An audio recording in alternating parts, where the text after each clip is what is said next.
Здравейте, ученици! След като се запознахме с използване на логически функции и условно форматиране в електронни таблици, днес вече ще се запознаем и с как да създаваме имена на области и приложения. Така че отворете си раздела, виждате най-горе. Съм ви показала, както във всички останали раздели, откъде се стига до функциите, до командите, с които можем да си определяме имена на области и приложения. Какво представлява името на област и приложение? Името на така определена от нас област или клетка, няколко клетки, е съдържателно съкращение, което улеснява разбирането на предназначението на препратката към клетка, константа, формула или таблица. С използването на имена, формулите в Excel могат да станат много по-лесни за разбиране и поддръжка.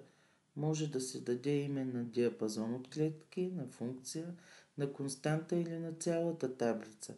Имената имат обхват. Той може да бъде само работния лист или цялата работна книга. Обхватът представлява участъка на името, в което той се разпознава без квалификация.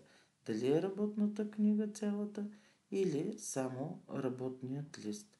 Знаете, както всеки път, за да можем да обясним какво наричаме имена на области и приложения, най-лесно това става с задача.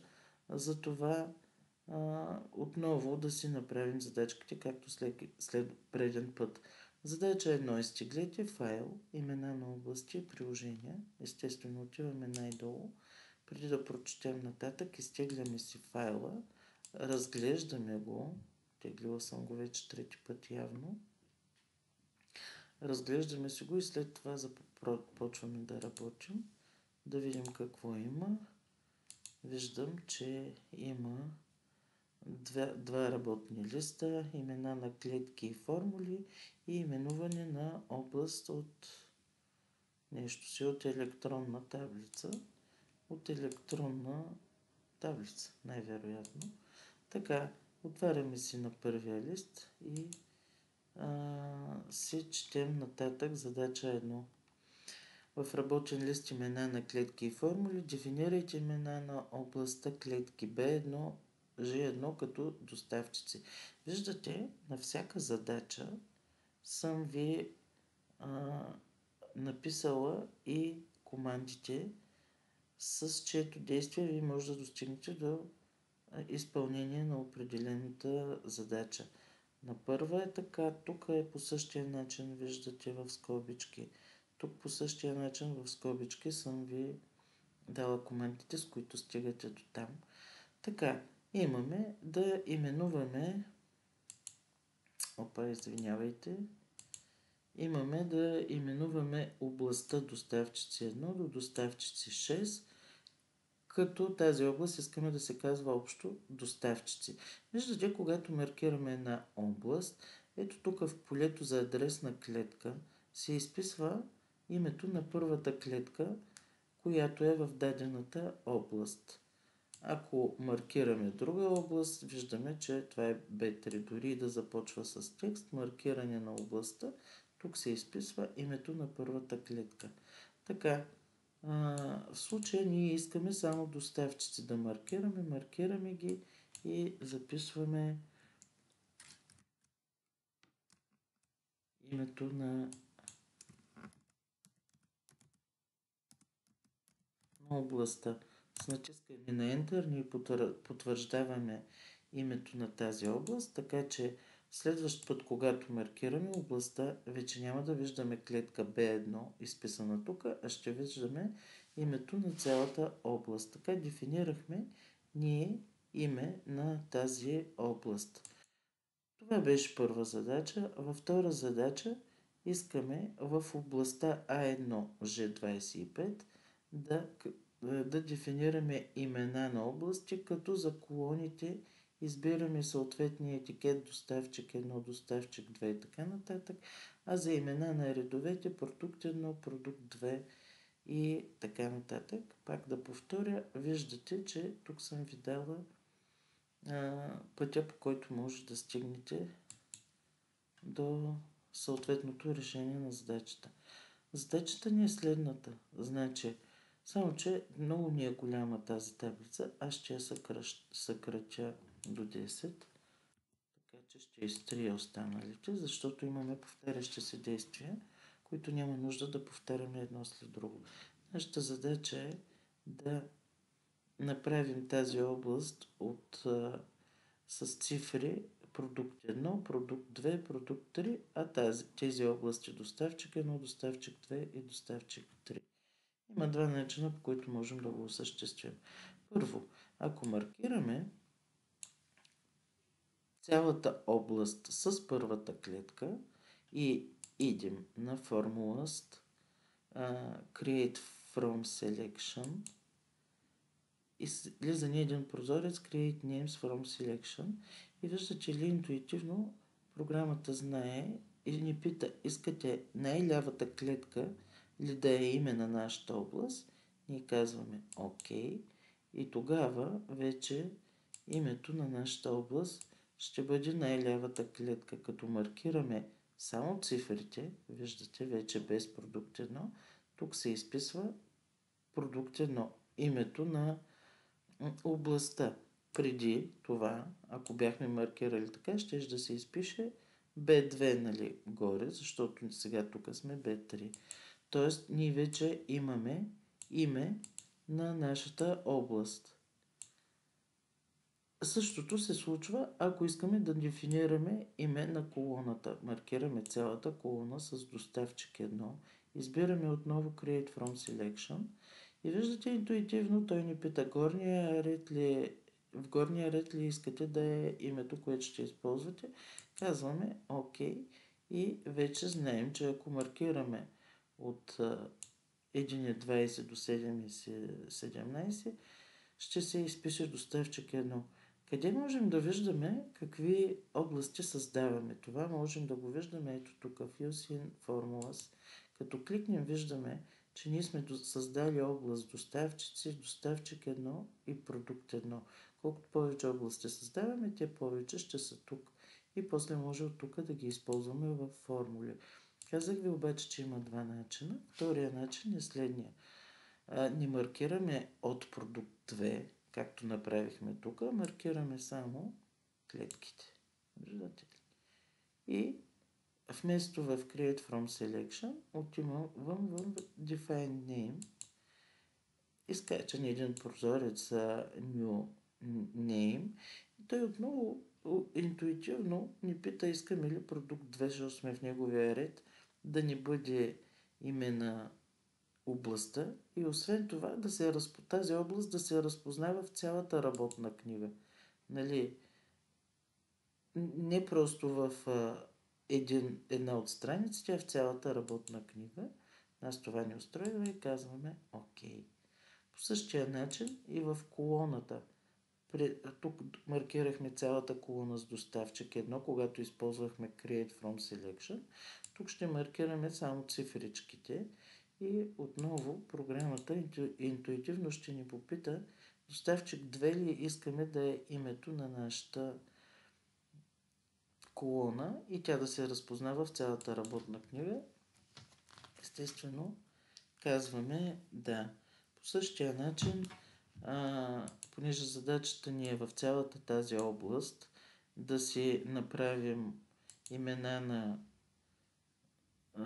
редовете и колоните, т.е. на тези области, по същия начин постъпваме с всички останали редове. Така, оставяме само последната колона да маркирам и да видя резултата. Така, мисля, че си направих всички редове и колони като области за приложение. Ето къде са ми се изписали всички. Така, разглеждам ги и виждам, че ги имам. Какво следва от тук нататък в нашите задачи? Така, добавете нова колона към таблицата. Изчислете в нея средната цена на всеки продукт. Така, ми добавяме нова колона. Нашата таблица така или иначе няма решетка. Дайте да я направим да изглежда по-красива. Ето. И тук ще добавим нова колона, в която да изчислим средната цена на всеки продукт. И така ще се запишем средна цена на продукт.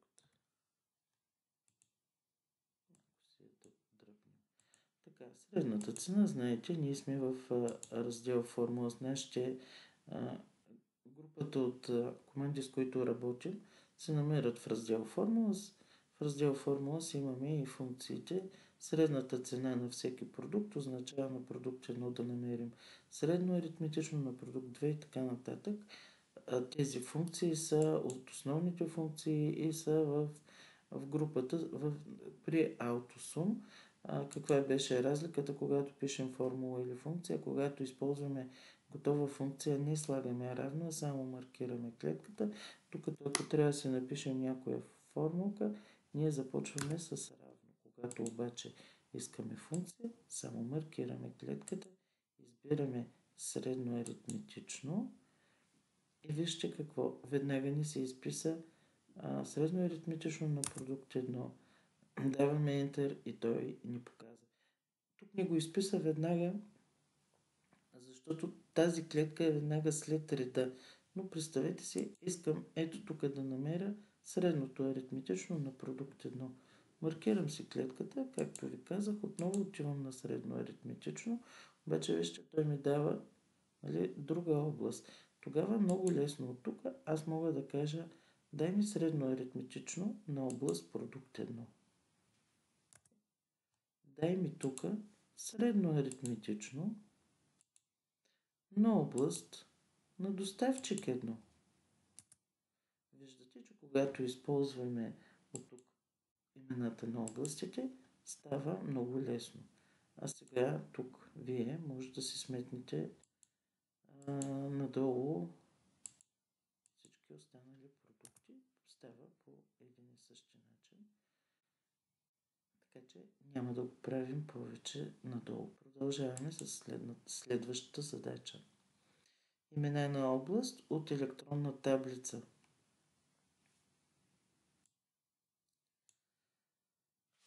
В работен лист именуване на област дефинирайте име, температурни данни на областта, която съдържа данни за температурата.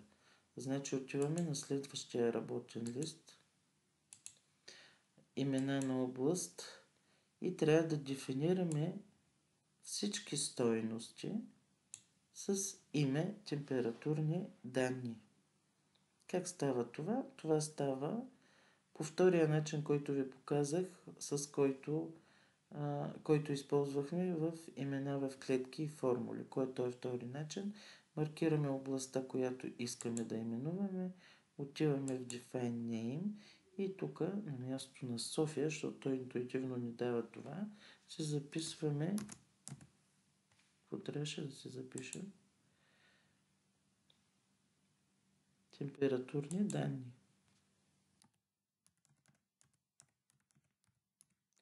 Слагаме отдолу долна черта, защото иска име, което няма прекъсване, нали, т.е. интервал между думичките, т.е. символите, символният низ трябва да е без интервал. Отново слагаме диапазона да е цялата работна книга и казваме ОК. И ето, ако си погледнем, вече знаем къде е. Ако си погледнем тук, ще видите, че ние имаме вече още една дефинирана област температурни данни. И сега, ако ние поискаме да намерим средно аритметичната температура, примерно, или не, хайде, максималната температура за този интервал, минималната температура за този интервал, ние ще кликнем в клетката, в която не мога да ги гледам така.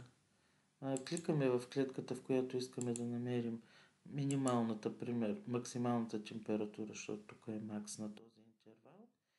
Отиваме на макс и просто тук си избираме, че искаме на температурни данни на целия интервал да намерим максималната температура. И тя е 22 градуса.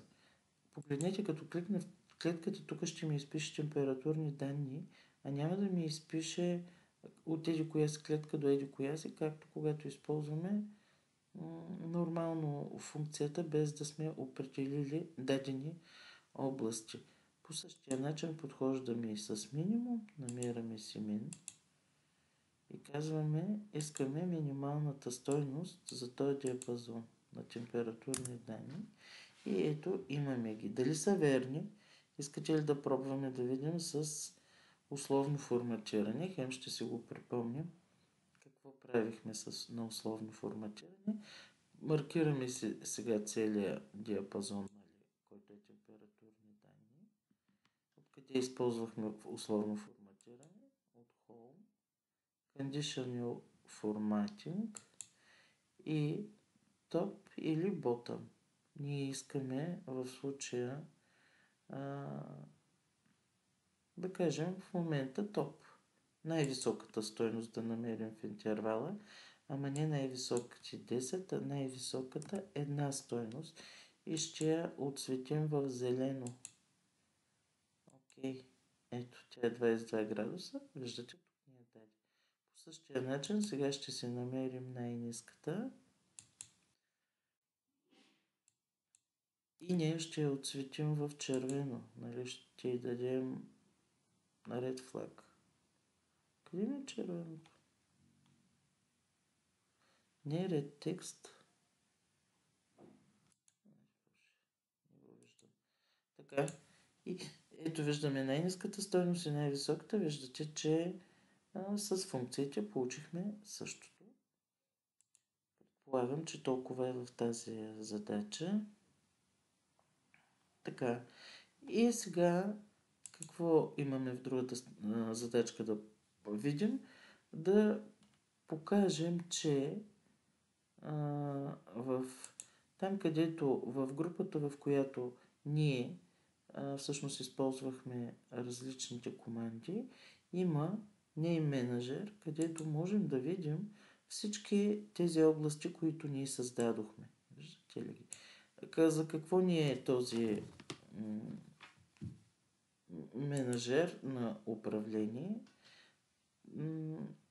Така, в дадената работна книга можете да работите всички именувани области и приложения. Там може да се сортира и филтрира списък с имена, да добавяте или изтривате имена от дадено местоположение, да прегледате или редактирате описани команди, да определите обхвата на области и ето това може да стане всичко от тук. Може в Edit да смените име на дадена област, може да изтриете дадена област, може да филтрирате по ваши критерии, може да създавате нови области, т.е. всичко може да се менажира от този прозорец. Ето аз вече не искам да имам доставчици, искам само да имам по редове, маркирам ги и ги изтривам. И виждате, вече нямам именувани такива области доставчици. По този начин ние можем да си менажираме всички области, когато искаме да ги изтриваме, да ги прибавим и така нататък. Продължаваме нататък. Задача 3. В дадената работна книга разгледайте диспетчера с имена. Разгледахме го. Задача 4. Използване на структурирани препратки в таблица. Това е нещо, което от тук нататък ще ви трябва много пъти. Какво представлява структурираните препратки? Когато създаваме една електронна таблица изобщо в Excel, Excel автоматично задава както име на таблицата, така и имена на заглавната колона. На заглавните колони всички.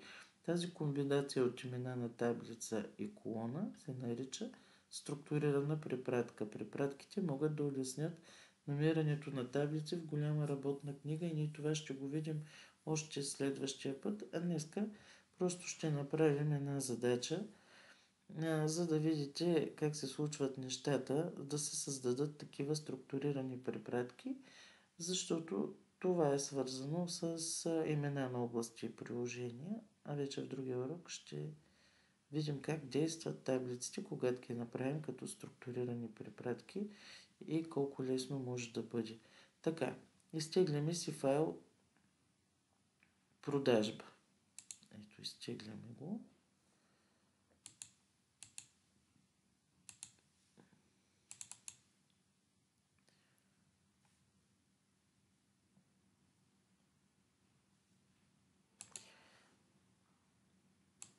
Така. Създайте таблица и въведете формула, която автоматично използва структурирани препратки. Тук отново съм ви дала как се използва това, но сега ще го покажем. Ето ни е таблицата. Тя не е много таблица. Затова, както казахме, слагаме решетка и трябва да сметнем тук комисионната на тези. Какво е това? На Ивайло направил какви продажби, Костадин, други и така нататък, за да ги след. Сега, много пъти съм казвала и в предните си видеа, и в час, че виждате, тук има 4 човека, 5, 6, да кажем. Но обикновено тези таблици са с много повече редове, нали? Могат да са 200, могат да са 300. Затова Excel се нарича програма за автоматизиране на процесите за обработване на данни, защото както в случая ще видите с структурирани препратки, автоматично могат да се извършат някакви действия. Хайде да направим таблицата като структурирана препратка. Как беше? Трябва да сме някъде в нея. Натискаме Ctrl-T и много внимаваме. Тук трябва да има тикче, т.е.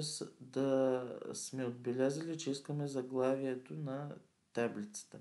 Виждаме дали е правилно определена областта, която искаме да ни е като структурирана препратка, защото ние може да не искаме цялата таблица, може да искаме част от нея. В повечето случаи винаги искаме цялата и казваме ОК. И вижте каква табличка се получи. Получи се една напълно форматирана таблица по определен начин. И сега тук искаме да се изчислим комисионната за Ивайло. Как се изчислява? Математически 260. Виждате ли обаче вече, тъй като е структурирана препратка, кликаме върху клетка B2 и в една обикновена таблица щеше да ни даде B2, а тук ни дава, виждате, сума на продажбите, т.е. от колона сума на продажбите. Трябва да умножим по 10%. Виждате, че ни дава комисионната, защото сме го направили структурирана препратка. И като кажем Enter, вижте какво ще се получи.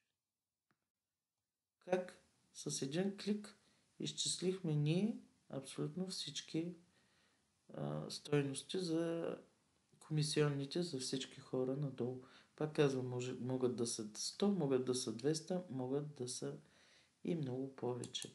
Ето едно от приложенията на така наречената структурирана препратка. Можехме да си направим и тази таблица като структурирана препратка. Кликаме някъде в клетката, Ctrl-T, върнахме се на предния екселски файл. Казваме ОК и ето нашата таблица вече става като структурирана препратка. И ако искаме ето тук да намерим средно аритметичните стойности на температурата на София, можем да си изберем средно аритметично и виждате как ще ни даде в Table 1 от януари до декември. Използва имената им, т.е. като структурирана препратка. Използваме ги тук и виждаме всички данни за всички градове, средноаритметичната стойност на температурите. Просто ще си ги направим